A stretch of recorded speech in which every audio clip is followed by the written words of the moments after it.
All right, let's get into it. Let's talk about Walking On Up.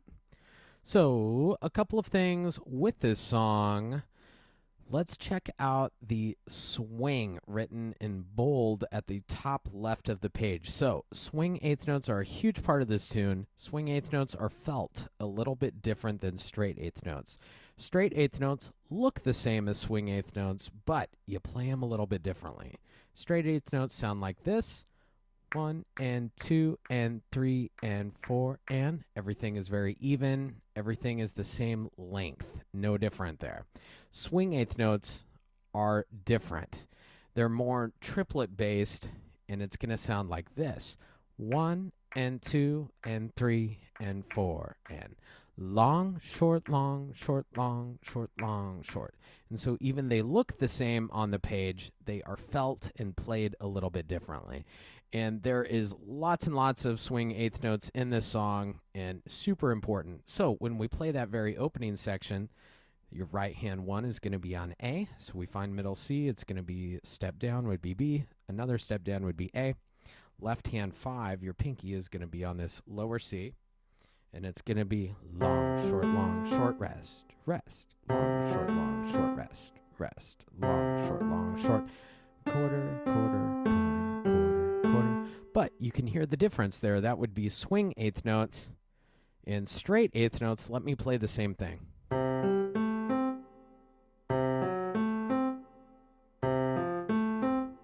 It doesn't have the same feel. It sounds pretty lame, right? This is jazz. We want swing. And so we're going to do that long, short, rest, rest, long, short, rest, rest, long, short. Those are super important in jazz. Now, not every jazz song is going to have the swing, so you need to look and pay attention to the upper left-hand corner. I will always put swing in bold there. If it doesn't say swing, then we're going to be using even eighth notes. So let's talk a little bit more about this one. If you notice, there's a lot of articulation marks in this. And what I mean by articulation marks are the curved lines above and below the notes, and then the small little dots above or below the notes. Articulations are how we play the note. And so for this very first measure there, we have two notes in that left hand that are kind of tied together with that curved line. And that means that's a legato marking, which means slurred or very long, very smooth. So no breaks in the sound. Listen to that. Okay, there's no breaks in the sound. It just goes C, G. Now, the right hand in B2 has a slur as well, or that legato marking. Slurs and legatos, they're interchangeable. It's the same thing. So this A is connected to the C, but there's a dot under the C. That is a staccato, and so it's going to be a long note going to short. That C there is going to be a little shorter. It's going to be clipped. So together, long, short. Connected, short. Legato, short. All of that is important with how you play this song. A little bit later in that very first measure, we have more notes connected by those curved lines there. Again, those are called legato markings or slurs. And so we're going to play those very smooth, very connected, no breaks in the sound. It would sound a lot different, but we want to play it smooth, those quarter notes. Very smooth, no breaks in the sound. So you're going to notice a lot of those there. A couple dynamic things here. A lot of, let's see, it happens in measure 3 and 4. It happens in measure 7 and 8. It happens again in measures 11 and 12. We have a crescendo and then followed by a decrescendo. I've talked about this with a couple other pieces of mine.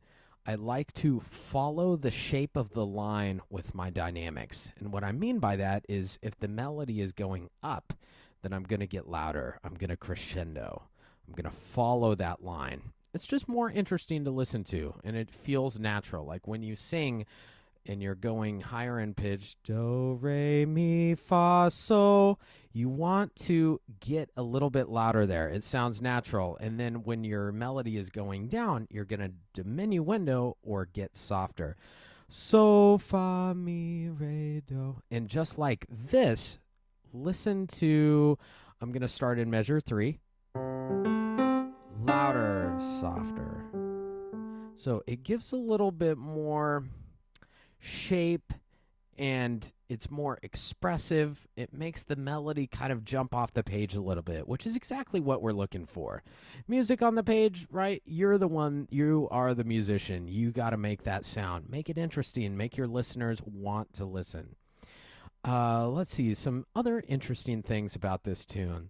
Let's check out measure 17. And this is what I would call the bridge of the song. A bridge of the song is kind of a departure from anything that we've heard before. It sounds a little bit different than the rest of the tune.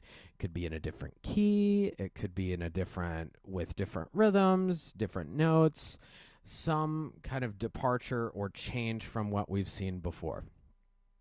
So here is the first time that both hands are playing at the same time. Right hand is playing melody while left hand is playing harmony.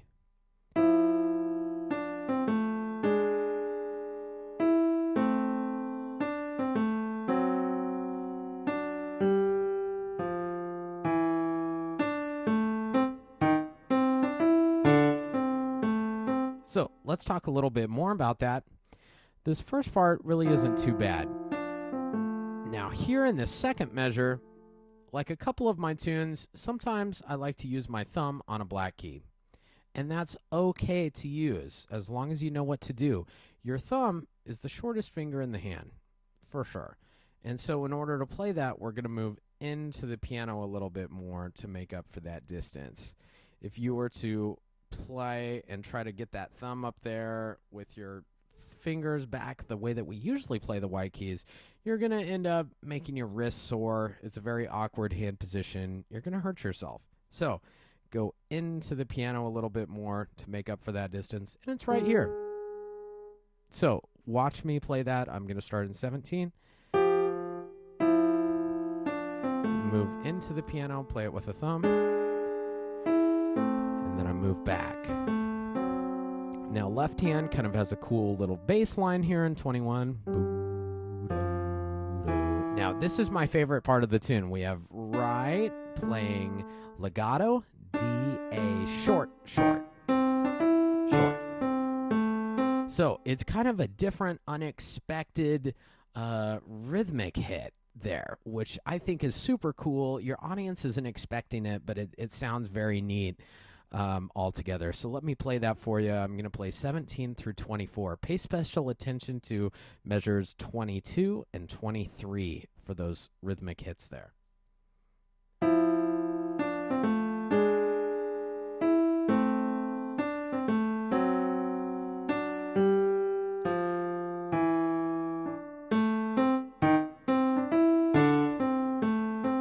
Now, in 25, we kind of have a return to the melody that we are familiar with on the first page, but I add an extra note on the very tail end on beat 4. And so this part is familiar, long, short, but I add this beat 4 here, long, short, rest, quarter, long, short, rest, quarter, long, short, and this is the same. And again, 29, long, short, rest, quarter, long, short, quarter. And why I do that, I think it's just, I like to do things just slightly different each time. Even though we've seen something familiar before, I add a little bit different element there. And so it adds a little bit rhythmic element, and it adds kind of a different melody. It adds a different line.